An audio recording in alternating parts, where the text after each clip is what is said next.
Welcome back to The Division. Today we're going to be talking about men's mental health. Let's get into it. A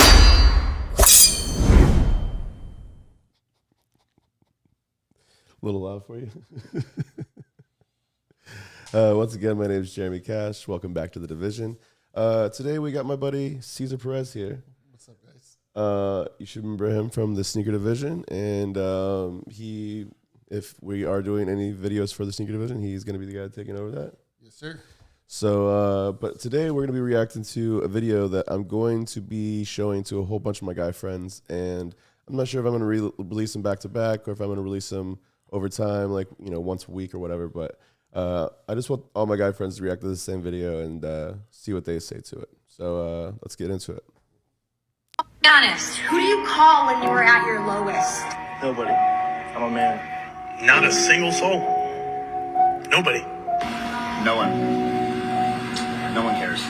Nobody. I'm a guy. Nobody gives a shit.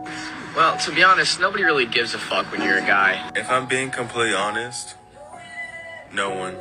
Cole? Who am I call? Ghostbusters? I'm a man. No one. Not a single fucking person. When you ask for help, it feels like you feel. So we don't do it. No one. We can call somebody? I just thought nobody gave a fuck because I was a man.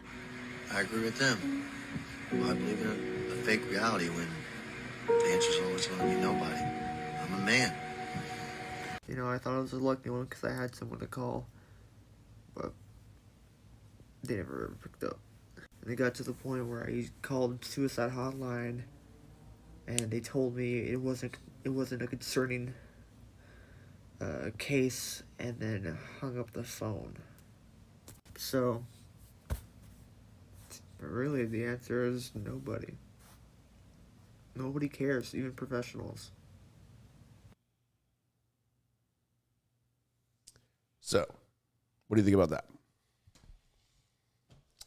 Um, Do you relate to it or do you not relate to it? I definitely relate to it. I can tell you that kind of from their perspective, like they kind of feel like it doesn't matter who you talk to, they're never going to feel or understand what you're going through. You know what I mean? No matter what. Yeah. And it's like you can try to talk to someone.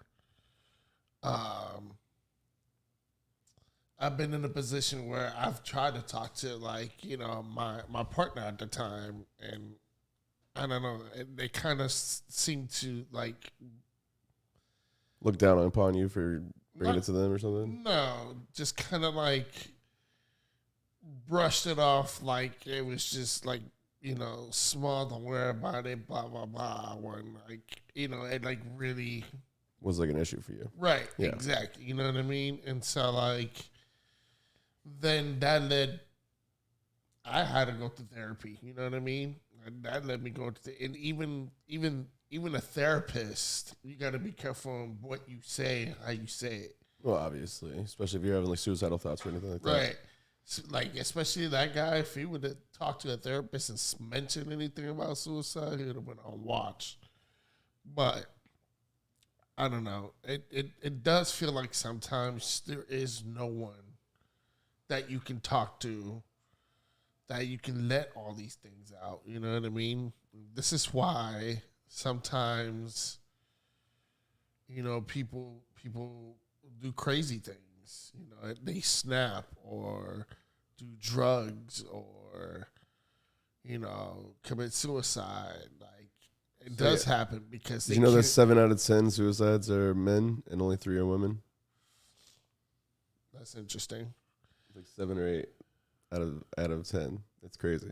So, yeah, it's like they actually, like, so women attempt it more, but they're not successful. Like, women do it, they're successful, and they account for like 70 to 80% of all suicides. So, like, society also put upon men, like, men are taught to be, like, tough. Yeah. And don't talk about your feelings. Right. Don't talk about your feelings. Men don't cry. You got to eat that shit up and keep it moving. Yeah. And so, like, I've been eating that shit up and keeping it moving, but there's only so much that you can eat. You know what I mean? There's only so much that you can take Like we all have all these bottled up feelings, and then at some point it's just gonna get full, and you're gonna fucking snap.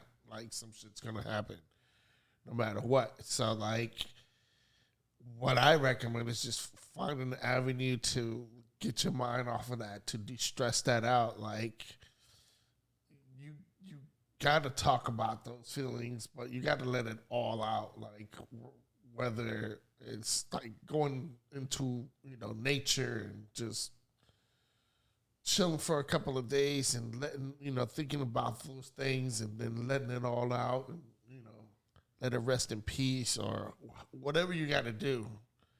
There's some form of, like, you have to get it out. Me personally, I have the VA, so I can go talk to a therapist if and when I need to. So I don't always feel like I need to. I don't feel like I'm, like, I feel like one of the only issues that I have is just, it's just like a singular issue that it's not really going to matter that I keep going to talk to that person over and over and over again about the same thing. Like, it's not going to change until I do something physically to start changing that thing. So, like getting out of my house and actually going and meeting people, like getting new friends, getting new like acquaintances so I can meet new girls and like figure out the next step in my life and in relationships that I need to find. So absolutely. So that's on me, and I know that's on me. And so like, that's literally the only problem that I have. Everything else in my life is pretty much exactly where I want it to be. I'm on track for doing the things that I want to do. I'm meeting the goals that I want to meet. So, yeah, but, I don't know. I also feel like if I need to talk to my friends about serious topics, because I always have to go to the therapist. I can just talk to my friends about serious topics that they may not think that's serious at the time, but it's something that helps me out whenever I talk to them and like get an answer of like how to fix a certain thing or how to approach a certain thing or how to even think about it differently. So, because like I've had people definitely tell me certain things in one sentence and get me to change my entire mind on a thing. So it's very possible for that to happen if I just get the right perspective. So, but if you ever need to talk to anybody, you can always just come to me. You're more than welcome to, man. I'm allowed to, like, or I am a good listener, and I am, like, if you need me to give you advice or if you need me to, like, just listen so you can complain, you just have to start that off with, like, something I've found out with freaking one of my exes is, like, fix it or feel it. So, like, before the conversation, just tell me, fix it. This is a fix it conversation or a feel it conversation. Because if it's just a feel it, then I'm not going to sit there and be, like, trying to give you solutions to anything. I'm just going to let you vent.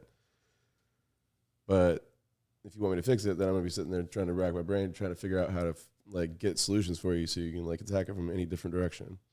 So I don't know. But I just want to like definitely show all my friends this stuff and make sure that they have somebody to talk to. So you do have a therapist that you can go to at least if you do feel like you need to, right? Yeah, but again, it's not the same. It's not the same as like letting it all out because you can never let it all out.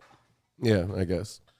So I don't know. I hope you have like the willpower too, because I know you're a gun owner. So I hope you have the willpower too. Like if you are having suicidal thoughts, to like let somebody hold your guns for like a couple days or something. I wouldn't until take you get that over far. that stuff. I wouldn't take it that far. I mean, Well, you'd be surprised, man. That's the thing. Like most gun deaths in this country are from suicides. I understand, but me and 70% is mentally, men. I just wouldn't take it that far. Just because I have a therapist doesn't mean I have suicidal thoughts. I'm not saying that's the extremes, obviously. I've had that. I've also given up my gun to one of my friends and been like, "Hey, I need you to hold it." Was even you. I gave it to you. I was like, I don't want this in my house for a couple weeks. And you were like, "Cool, I'll hold it." And you gave it back to me a couple weeks later, and everything was fine. So, but just like being able to admit that to somebody and not to have them freak out on you and like have a police check, wellness check, and like have you get committed to the freaking psych ward because they don't treat you like a fucking person there, man. They treat you like a criminal. It's not fun. Oh yeah. So, anyways, if you guys do have any suicidal thoughts, make sure you call suicide hotline and reach out to people, reach out to your loved ones. People do care about you guys. And my personal thing is, if you do have suicidal thoughts, before you ever commit suicide, there's so many things you didn't try yet. Like, did you try moving to another country? Like, go to Costa Rica and just freaking find a new job there. I guarantee you your whole lifestyle and everything would change. Your life outlook would change. just to get out of this stupid country, it would freaking be amazing. And get away from the people that you're surrounded by and all the drugs or whatever you're into, whatever you're doing. Get out of that. Go do something else. And yeah, life matters, man. Yeah. You got to think about like how it's going to affect other people. You might not think it might not affect anybody, but it will. It's like a domino effect, man. And you'd be surprised who it'll affect and how damaging it could be. Just you being alive is like a lottery ticket. You already won just by being here. It's a blessing. So it's what you make of it every day, though. Right. So anyways, guys, it's good to get your response. Like I said, I'll be getting these from all my friends, and then I'll figure out if I release them back to back to back, or if we release them throughout the next month or two. But until next time, oh man,